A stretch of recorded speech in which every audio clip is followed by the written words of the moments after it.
மெதுவான குரலில் ஆனந்த் கேட்க, கவலைப்படாதீங்க ஆனந்த், சாயா 2 வருஷத்துக்கு முன்னாடியே 7வது லெவலில் கடந்துட்டாங்க. அவங்க நம்ம கூட இருக்கிற வரைக்கும் உங்கள் ஃபேமிலிக்கு எதுவும் நடக்காது. பதிலளித்த ரேணுபிரியா கொஞ்சம் பலவீனமாக இருந்தாள். உண்மையை சொல்ல வேண்டுமென்றால் அந்த தலைவரின் தாக்குதலை அவளால் சமாளிக்க முடியவில்லை. அந்த ஹரிஷ் அப்படி என்னதான் பண்ணுறான்? இத்தனை எதிரிகளை உருவாக்கி வச்சிருக்கான். கண்டிப்பாக அவன் ஏதோ தப்பு பண்ணியிருக்கான்னு நினைக்கிறேன். அதனால தான் இவங்க 5 பேரும் இவ்வளோ மோசமாக நம்மக்கிட்ட நடந்துக்கிறாங்க. ச்சே, அந்த ஹரிஷை வீட்டை விட்டு துரத்தினாலும் ஏதோ ஒரு வகையில் அந்த குடும்பத்துக்கு பிரச்சனையை உண்டாக்கிக்கிட்டே தான் இருக்கான். ஆனந்தின் மகன் கிஷன் தன் வாய்க்குள் முணுமுணுத்தான். அவனுக்கு பின்னால் நின்ற அகிலாவோ 20 வருஷம் அவனை இந்த குடும்பம் வளர்த்ததுக்கு இன்னும் எத்தனை கஷ்டத்தை அனுபவிக்கணும்னு தெரியல. அவனுக்கு பதிலாக ஒரு நாயை வளர்த்துருந்தா கூட இந்த வீட்டுக்கு நன்றியோடு இருந்திருக்கும். அவனுக்கும் இந்த குடும்பத்துக்கும் எந்த சம்மந்தமும் இல்லைன்னு சொன்னாலும் இவனுங்க நம்பி வேற தொலைய மாட்டேங்கிறானுங்க என்று எரிச்சலுடன் கத்தினாள். அப்போது சாயாதேவி தன் முதுகில் இருந்து ஒரு வாளை உருவினாள். அவள் தன்னுடைய உடலில் இருந்த சக்தி மொத்தத்தையும் அந்த வாளின் மீது செலுத்த அது அப்படியே ரெட் கலரில் நெருப்பு போல ஜொலித்தது. அதை மெதுவாக அவள் சுழற்ற காற்றில் தீப்பொறி கிளம்பியது. அதை பார்த்ததும் அந்த 5 பேரின் முகங்களிலும் லேசான பீதி தெரிய அதை சாமர்த்தியமாக மறைத்து அப்படியே பின்வாங்கினார்கள். ஹரீஷ் ஃபேமிலியில் இவ்வளோ பவர்ஃபுல்லான ஒரு ஆள் இருப்பாங்கன்னு நாங்கள் எதிர்பார்க்கல. நம்ம கூடிய சீக்கிரம் திரும்பவும் சந்திக்கலாம் என்று சொன்ன எதிரி டீமின் தலைவன் ஒரு டார்க் கிரீன் கலர் மாத்திரையை எடுத்து கைகளால் நசுக்கினான். இதனால் அந்த ஹால் முழுவதும் புகை மேகங்கள் கிளம்ப ஒருவரின் முகம் மற்றவர்களுக்கு தெரியவில்லை. ஒரு வழியாக சில நிமிடங்களுக்கு பிறகு அந்த புகை அடங்க அந்த 5 பேரும் நின்றிருந்த இடம் காலியாக இருந்தது. சாயா மேம், உங்களுக்கு ஒன்றும் பிரச்சனை இல்லையே? ரேணுபிரியா அவசரமாக சாயாதேவியிடம் கேட்டாள். எனக்கு ஒன்றும் இல்லை, நீ மற்றவங்கள பாரு. சாயா கூற, ரொம்ப தேங்க்ஸ் சாயாதேவி மேம், நீங்கள் மட்டும் இல்லைனா எங்கள் எல்லாரையும் அவங்க கொன்று இருப்பாங்க என நன்றியோடு சொன்னார் ஆனந்த். இப்போ தான் ரேணுபிரியா சொன்னதோட அர்த்தம் புரியுது. உண்மையிலேயே சாயாதேவி அவங்க ரொம்பவே பவர்ஃபுல்லானவங்க. அவங்களால நிச்சயம் ஹரிஷை கொல்ல முடியும். அந்த ஃபேமிலி மெம்பர் ஒருவர் திடீரென கூச்சல் போட, ஆமாம், அந்த ஹரிஷால் நம்ம குடும்பம் நிம்மதியே போச்சு. அவன் செத்தாதான் நம்ம ஃபேமிலிக்கு இருந்த அந்த பழைய நல்ல பேர் திரும்ப கிடைக்கும். இன்னொருவரும் அதற்கு ஆதரவு தெரிவித்தார். அதை கேட்ட அகிலா மற்றும் கிஷனின் முகத்தில் ஒரு சந்தோஷம் தெரிய ஆனந்த் மட்டும் எதுவும் பேசாமல் அமைதியாக இருந்தார். அதே நேரத்தில் சாயாதேவியோ அவர்கள் பேசிய எதையும் கண்டுகொள்ளவில்லை. அவள் கண்களில் ஒரு இனம் புரியாத உணர்வு தெரிய அந்த 5 பேரும் போன திசையவே தீவிரமாக பார்த்து கொண்டு இருந்தாள். என்னாச்சு மேம், ஏன் அங்கேயே பார்த்துக்கிட்டு இருக்கீங்க? உங்களுக்கு அவங்கள முன்னாடியே தெரியுமா? ரேணுபிரியா கேட்க சாயா உடனே எந்த பதிலும் சொல்லாமல் அதே மௌனத்துடன் இருந்தாள். அதற்கு மேல் அதை பற்றி தூண்டி துருவி கேட்கும் தைரியம் இல்லாததால் ரேணுபிரியாவும் அந்த திசையை பார்த்தாள். இதற்கிடையில் கவர்மெண்டில் இருந்து வரும் சீக்ரெட் ஆஃபீஸர்ஸ் மோகன் என்ற ஒரு புது குடும்பத்தை பற்றி சொல்ல ஹரிஷுக்கு அந்த மோகன் குடும்பத்தின் மீது சந்தேகம் வருகிறது. இன்னொரு பக்கம் அந்த 5 மர்ம நபர்கள் நியூயார்க்கில் இருக்கும் ராஜேஸ்வரன் வீட்டையும் அட்டாக் செய்ய நல்ல வேளையாக அங்கு இருக்கும் சாயாதேவி ஃபேமிலி மெம்பர்களின் உயிரை காப்பாற்றுகிறாள். ஆக மொத்தத்தில் union, herbalist society, healing arts college, top 10 organisation என ஹெர்பல் மெடிசன் சம்பந்தப்பட்ட முக்கிய அமைப்புகள் எல்லாம் ஒவ்வொரு காரணங்களுக்காக ஹரிஷை தேட, மறுபக்கம் அந்த மர்ம நபர்களும் ஹரிஷை தேடி ஏதேதோ செய்கின்றனர். இவ்வாறு ஹரிஷை சுற்றி ஒரு கண்ணுக்கு தெரியாத சிக்கலான வலை பின்னப்பட ஹரிஷோ அடுத்து என்ன செய்வதென்று தெரியாமல் குழப்பத்திற்கு ஆளாகிறான். இது நடந்து கொண்டிருக்கும் போதே தன்னுடைய வீட்டின் மாடியில் இருந்த பர்சனல் ரூமில் நின்று கொண்டிருந்த சிவபாலனின் கண்கள் ஜன்னல் வழியாக தூரத்தில் இருந்த வானத்தை வெறித்து பார்த்து கொண்டிருந்தது. அவருக்கு பின்னால் நல்ல ஸ்ட்ராங்கான உடலுடன் ஒருவன் நின்று கொண்டிருந்தான். சிவபாலன் பேசுவதற்காக பொறுமையாக காத்திருந்த அந்த நபரின் முகத்தில் ஒரு நிதானம் தெரிந்தது. சில நிமிடங்கள் மௌனத்தில் கழிய, ரேடியன்ஸோட பட அநேகமாக இன்னைக்கு இங்கே வந்துடும் நினைக்கிறேன். மலையில் இருக்கிற நம்ம ஆளுங்களுக்கு தகவல் சொல்லிட்டீங்களா? எல்லாம் ஓகே தானே? திடீரென சிவபாலன் கேட்க, அதெல்லாம் சொல்லியாச்சு, நீங்கள் ஒன்றும் கவலைப்படாதீங்க, நீங்கள் சொன்ன மாதிரியே எல்லாம் ரெடியாக இருக்குது. அந்த நபர் மரியாதையுடன் பதில் சொன்னான். அந்த ஹரிஷ் தன்னை பற்றி ரொம்ப பெருமையாக நினச்சிக்கிட்டு இருப்பான். ஆனால் என்ன வரப்போகுதுங்கிறத பற்றி அவனுக்கு எதுவும் தெரியாது, பாவம். ஒரு மாதிரி குரலில் கூறிய சிவபாலன், ரேடியன்ஸோட ஆளுங்க எல்லாரும் ட்ரெயினில் தான் வராங்க. ரயில்வே ஜங்ஷனில் ஏற்பாடெல்லாம் எப்படி போயிட்டுருக்கு என்று கேட்டார். அங்கெல்லாம் பக்காவாக செட் பண்ணியாச்சு. ரேடியன்ஸில் இருந்து ஆளுங்க வந்து இறங்கின உடனே அவங்கள வரவேற்கிறதுக்காக மணிவேல் தலைமையில் ஒரு கூட்டம் அங்கே போக போகுது. அங்கேயும் நீங்கள் சொன்ன மாதிரி தான் எல்லா ஏற்பாடும் பண்ணியிருக்கு. அழுத்தி சொன்ன அந்த நபர் எதையோ குறிப்பால் உணர்த்த சிவபாலனின் முகத்தில் திருப்தி தெரிந்தது. நான் போட்ட பிளான் எல்லாமே கரெக்டாக நடந்துச்சுன்னா கூடி சீக்கிரம் இந்த ஊர் மொத்தமும் என்னோட கண்ட்ரோலுக்கு வந்துடும் என்றபடி தன் முகத்திற்கு நேராக விரல்களை ஒன்று சேர்த்து காண்பித்த சிவபாலன் திடீரென்று நினைவு வந்தவராக, அப்புறம் இன்னொரு விஷயம், அன்னைக்கு பர்த்டே பார்ட்டிக்கு போயிட்டு வந்ததுக்கப்புறம் புனித்துக்கு ஏதோ உடம்பு சரியில்லைன்னு நினைக்கிறேன். அவன் ரூமை விட்டே வெளியே வர மாட்டேங்கிறான், அது என்னன்னு கொஞ்சம் பாரு என்று உத்தரவிட்டார். எனக்கு புரியுது, நான் போய் தம்பியை பார்க்குறேன் சொன்ன அந்த நபர் மரியாதையுடன் ஒரு முறை தலையை தாழ்த்தி வணங்கிவிட்டு அங்கிருந்து சென்றான். சிவபாலனோ ஜன்னலில் கதவை பிடித்தபடி, ஹரிஷ், இதுக்காக நீ என்னை குறை சொல்ல முடியாது. நான் இப்போ மட்டும் இதை செய்யலைன்னா என்னோடய ஃபேமிலியை இன்னும் பெரிய லெவலுக்கு கொண்டு போக முடியாது. ஒரு ஃபேமிலியோட தலைவனாக நான் என்னோடய குடும்பத்துக்கு பெஸ்ட்டானதை தரணும்னு நினைக்கிறேன் என்று மெதுவான ஆனால் உறுதியான குரலில் சொல்லிக்கொண்டார். அவருடைய கண்களில் பேராசை அப்பட்டமாக தெரிந்தது. அதே நேரத்தில் தன்னுடைய அறையில் இருந்த கம்ப்யூட்டரின் முன்னால் அமர்ந்திருந்தான் புனித். அவனுக்கு முன்னால் இருந்த ஸ்கிரீனில் சிவபாலன் தெரிய, அப்பா அப்படி என்ன பிளான் போட்டிருக்காருன்னு தெரியலையே என்று தனக்குள் யோசித்தான். வெளியில் ரொம்பவே நியாயவாதியாகவும் நேர்மையாளராகவும் நடந்து கொள்ளும் சிவபாலனின் உண்மையான குணத்தை பற்றி சில ஆண்டுகளுக்கு முன்னால் புனித்திற்கு சந்தேகம் வந்தது. அவர் மனதில் ஏதோ ஒரு பெரிய திட்டம் இருப்பதாக அவனுக்கு தோன்றிக்கொண்டே இருந்தது. கூடவே தன்னிடம் எதையோ மறைப்பது போலவும் உணர்ந்தவன் அந்த வீட்டின் உள்ளே இருந்த பல ரூம்களில் ஆடியோவுடன் கூடிய சர்வைலன்ஸ் கேமராக்களை ரகசியமாக செட் செய்து வைத்திருந்தான். வெளியில் பார்க்க புனித் ரொம்பவே அப்பாவி போல சாதாரணமாக தெரிவதால் யாரும் அவனை சந்தேகப்படவில்லை. தன் முன்னால் இருந்த கம்ப்யூட்டர் ஸ்கிரீனையே உற்று பார்த்து கொண்டிருந்த புனித் கதவு தட்டும் சத்தம் கேட்டு திரும்பி பார்த்தான். புனித் தம்பி, நீங்கள் உள்ளதான் இருக்கீங்களா? உங்கள் அப்பா உங்களை சாப்பிட கூப்பிட சொன்னார். ஒரு ஆழமான குரல் கதவுக்கு வெளியே கேட்டது. அந்த குரல் யாருடையது என்பது கதவை திறக்காமலேயே அவனுக்கு தெரியும். அவனுடைய அப்பாவின் பர்சனல் அசிஸ்டன்ட் மூர்த்தி தான் அது.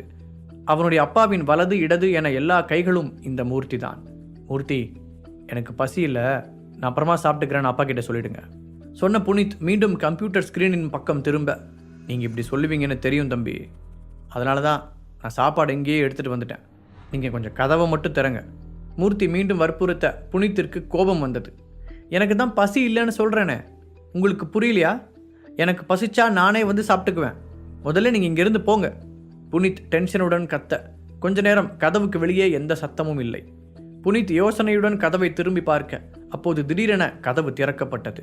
கையில் தட்டுடன் மூர்த்தி தடுமாறி கீழே விழப்போக புனித் வேகமாக எழுந்து அவனை தாங்கி பிடித்தான்.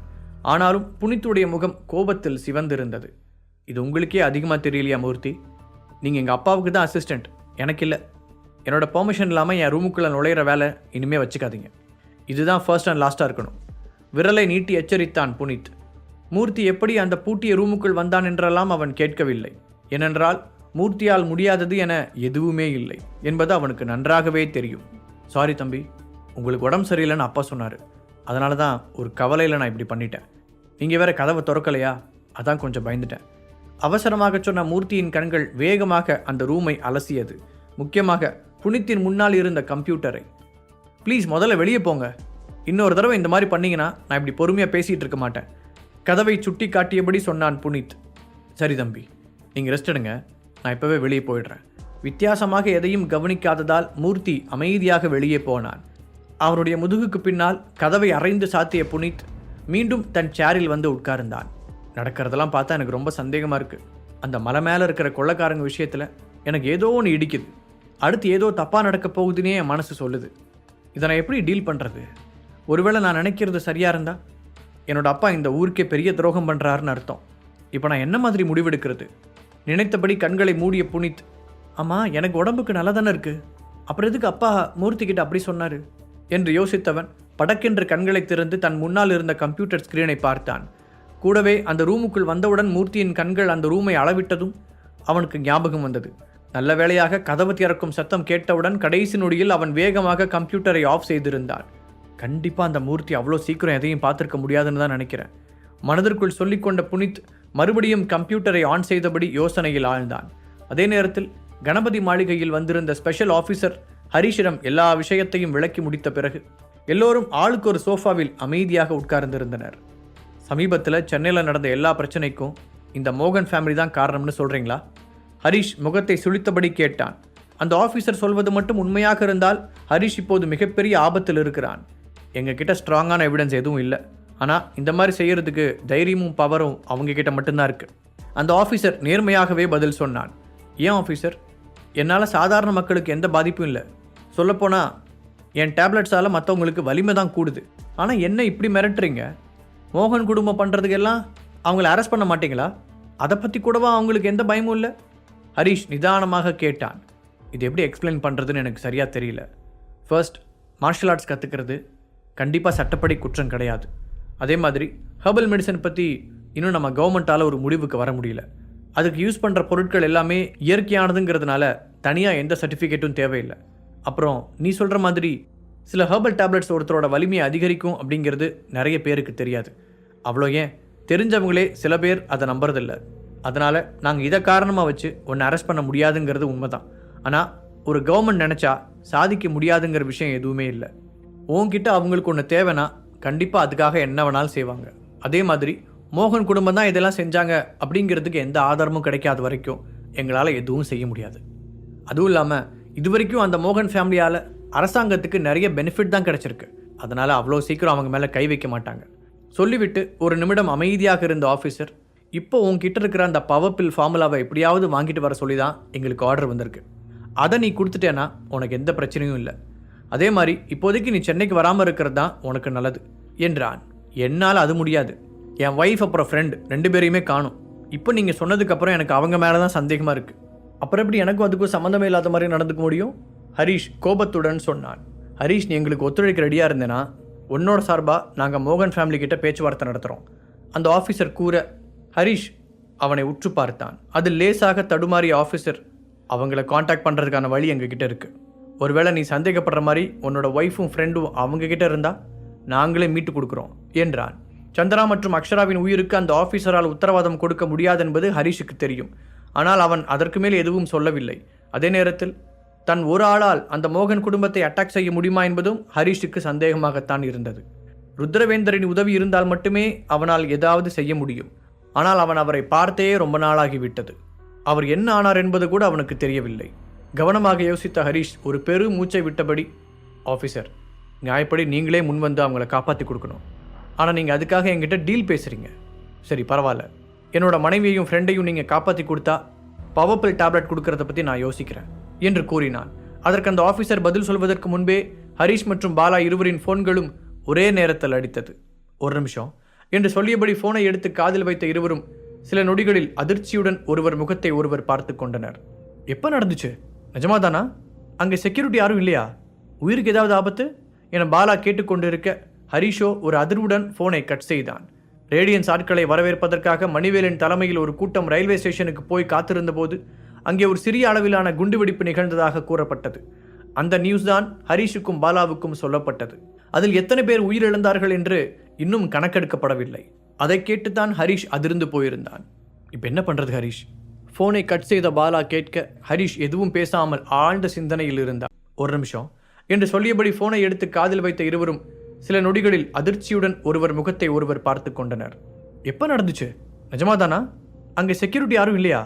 உயிருக்கு ஏதாவது ஆபத்து என பாலா கேட்டுக்கொண்டு இருக்க ஹரீஷோ ஒரு அதிர்வுடன் ஃபோனை கட் செய்தான். ரேடியன்ஸ் ஆட்களை வரவேற்பதற்காக மணிவேலின் தலைமையில் ஒரு கூட்டம் ரயில்வே ஸ்டேஷனுக்கு போய் காத்திருந்த போது அங்கே ஒரு சிறிய அளவிலான குண்டுவெடிப்பு நிகழ்ந்ததாக கூறப்பட்டது. அந்த நியூஸ் தான் ஹரீஷுக்கும் பாலாவுக்கும் சொல்லப்பட்டது. அதில் எத்தனை பேர் உயிரிழந்தார்கள் என்று இன்னும் கணக்கெடுக்கப்படவில்லை. அதை கேட்டுத்தான் ஹரீஷ் அதிர்ந்து போயிருந்தான். இப்போ என்ன பண்ணுறது ஹரீஷ்? ஃபோனை கட் செய்த பாலா கேட்க ஹரீஷ் எதுவும் பேசாமல் ஆழ்ந்த சிந்தனையில் இருந்தான். சென்னையில் இருந்த ஆண்டனியின் பங்களாவில் ஆண்டனி சோஃபாவில் உட்கார்ந்து ஏதோ ஃபைல்களை தீவிரமாக பார்த்து கொண்டிருந்தான். அவனுக்கு இன்னொரு பக்கத்தில் கிடந்த ஒற்றை சோஃபாவில் உட்கார்ந்திருந்த ஜெசிகா யோசனையுடன் நெற்றியை தடவியபடி கண்களை மூடியிருந்தாள். பிரபாகரன், ஜீவா என்று இருவருமே இல்லாமல் பிரபாகரன் குடும்பத்து செல்வாக்கு இப்போது கொஞ்சம் சரிந்திருக்க அதன் விளைவாக ஆண்டனி குடும்பத்தின் பவர் வேகமாக வளர்ந்தது. ஜெசிகா, ஹரிஷுக்கு ஹெல்ப் பண்ணுறதை பற்றி நீ என்ன நினைக்கிற? திடீரென ஃபைலில் இருந்து தலையை தூக்கி ஆண்டனி கேட்க, நானும் அதை பற்றி தான் யோசிச்சுக்கிட்டு இருக்கேன். அதுக்காக உனக்கு இந்த விஷயத்தில் இன்ட்ரெஸ்ட் இல்லைன்னு மட்டும் சொல்லாத. ஜெசிகா பதிலுக்கு சொன்னாள். ஹரீஷ் கொடுத்த டேப்லெட்ஸை சாப்பிட்டதுக்கப்புறம் உடம்புல இருக்கிற சக்தி அதிகமாக இருக்கிறத என்னால் உணர முடியுது. இன்னும் ஒரே ஒரு பவர்பில் கிடைச்சா நான் 4வது லெவலை கிராஸ் பண்ணிடுவேன்.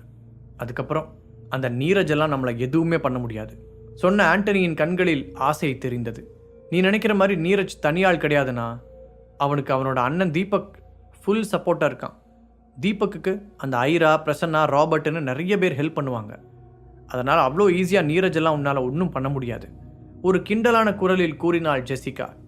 எதுவாக இருந்தாலும் நாம் முயற்சி பண்ணி பார்க்கணும். ஒரு வழியாக இப்போ தான் அந்த ஜீவா குடும்பத்து தொல்லை இல்லாமல் இருக்குது. அதே மாதிரி எங்கே பார்த்தாலும் வம்பு பண்ணிக்கிட்டே இருக்கிற அந்த நீரஜோட தொல்லையும் இல்லாமல் இருந்தால் நான் நிம்மதியாக பிஸ்னஸ் பண்ணுவேன் என்ற ஆண்டனி அவனுடைய ஃபோனை எடுத்து யாருக்கோ அழைத்தான். இந்த நேரத்தில் யாருக்கு கால் பண்ணிகிட்டு இருக்கேன்னா? ஹரிஷுக்கு ஹெல்ப் பண்ணுறதை பற்றி நாம் இன்னொரு முடிவுக்கு வரல. முதல்ல அது என்னன்னு பார்க்கலாம். ஜெசிகா சொல்ல கை உயர்த்தி அவளை தடுத்த ஆண்டனி மறுமுனையில் ஃபோன் எடுப்பதற்காக காத்திருந்தான். ஹரிஷுக்கு உதவி செய்யலாமா வேண்டாமா என்று ஆண்டனியும் ஜெசிகாவும் ஆலோசனை செய்து கொண்டிருந்த அதே நேரத்தில் தாங்கள் அடைத்து வைக்கப்பட்டிருந்த இடத்தில் இருந்த ஜன்னலின் வழியாக சந்தனா வெளியில் இருந்த இயற்கை காட்சிகளை விரித்து பார்த்து கொண்டிருந்தாள். அவள் பக்கத்தில் இருந்த அக்ஷராவும் அதே நிலையில்தான் இருந்தாள். அதே சமயத்தில் அவர்களை கடத்தி வந்தவன் சொன்ன சொல்லை காப்பாற்றினான். எந்த விதத்திலும் அவர்களை தொந்தரவு செய்யவில்லை. ஹெர்பலிஸ்ட் சொசைட்டியால் கட்டப்பட்ட கயிறுகளை அவிழ்த்த அந்த 2 இளம் பெண்களும் இப்போது அவர்களின் கால்களில் மட்டும் கயிறுகளை கட்டி வைத்திருந்தனர். நேரத்திற்கு சாப்பாடு கொடுத்து அவர்களை நன்றாக பார்த்து கொண்டனர். ஆனால் 24 மணி நேரமும் அவர்கள் மீது ஒரு கண்ணை வைத்திருந்தனர். அதனால் அங்கிருந்து தப்பிச் செல்வதற்கு வாய்ப்பே கிடைக்கவில்லை. ஹரிஷ் இப்போ எங்கே இருப்பார்னு நினைக்கிற சந்தனா? அந்த அமைதியை கலைத்து அக்ஷரா திடீரென கேட்க, அது எனக்கு தெரியல, ஆனால் யாருமே கண்டுபிடிக்க முடியாத தூரத்தில் அவன் இருக்கணும்னு ஆசைப்பட்றேன். சந்தனா பதில் சொன்னாள். அப்படின்னா அவர் நம்மளை காப்பாற்ற வேண்டாமா? அக்ஷரா மீண்டும் ஆச்சரியத்துடன் கேட்க, அவன் வரவே வேண்டான்னு தான் நான் நினைக்கிறேன். அவன் சென்னையிலிருந்து எவ்வளோ தூரம் தள்ளி போகிறானோ அவ்வளோ நல்லது, சந்தனா உறுதியாக சொன்னாள்.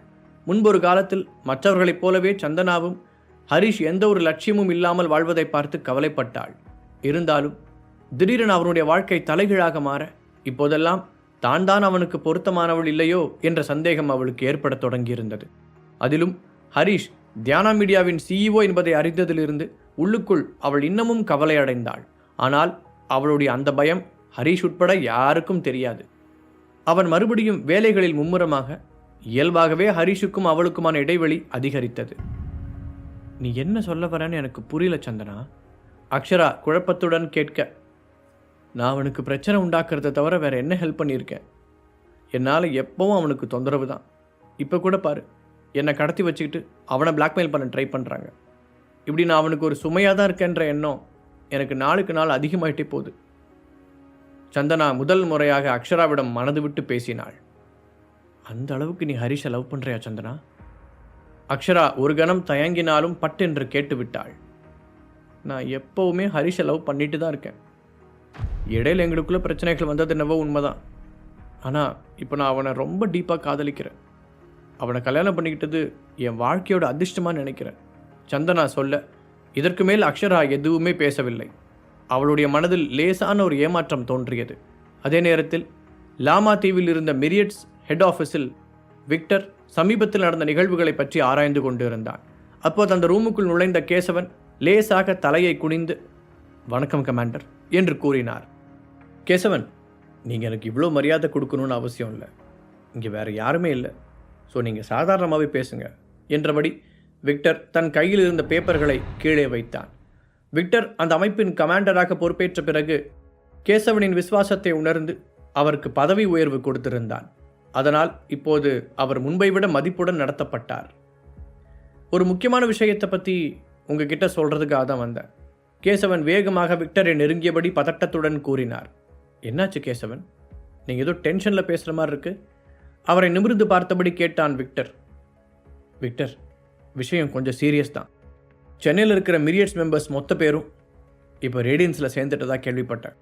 என்னால் அதை நம்பவும் முடியல, நம்பாமல் இருக்கவும் முடியல. கேசவன் கொஞ்சம் தயக்கத்துடன் தான் இதை சொன்னார்.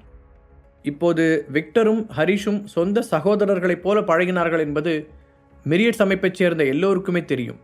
அதே நேரத்தில் சென்னை கிளையின் பொறுப்பு மொத்தமும் ஹரிஷிடம்தான் இருந்தது.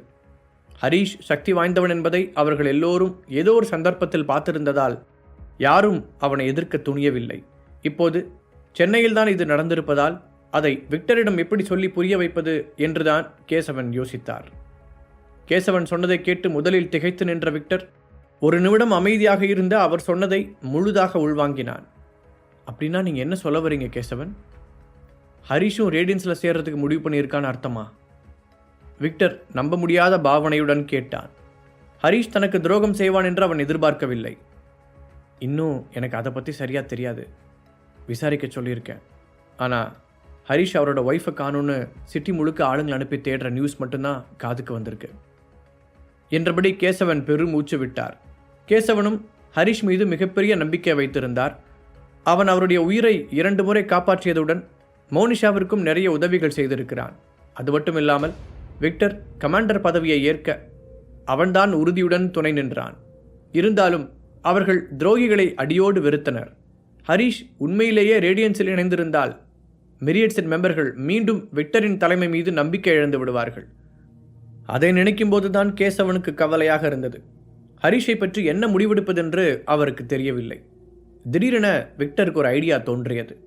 கேசவன், நான் ஒரு லெட்டர் எழுதி தரேன், அதை எப்படியாவது ரேடியன்ஸோட ஹெட் ஆஃபீஸ்க்கு அனுப்பி வைங்க என்று உத்தரவிட்டான். ஹரிஷ் பற்றிய விக்டரின் புரிதல் படி ஹரிஷ் ஒரு நாளும் மிரியட்ஸுக்கு துரோகம் செய்திருக்க மாட்டான் என்று அவன் நம்பினான். ஹரிஷுக்கு இயற்கையாகவே விக்டரை விட அதிக பலம் இருந்தது. அதோடு இன்ஃபினிட்டி பெண்டன்ட்டும் இருந்தது. அப்படி இருக்கும்போது அவனுக்கு பதவியின் மீது பேராசை இருந்திருந்தால் நிச்சயம் அவனே தனக்காக இந்த கமாண்டர் பதவியை கைப்பற்றி இருக்கலாம். அதை விட்டு விக்டர் அந்த பதவியை அடைவதற்கு உதவி இருக்க மாட்டான்.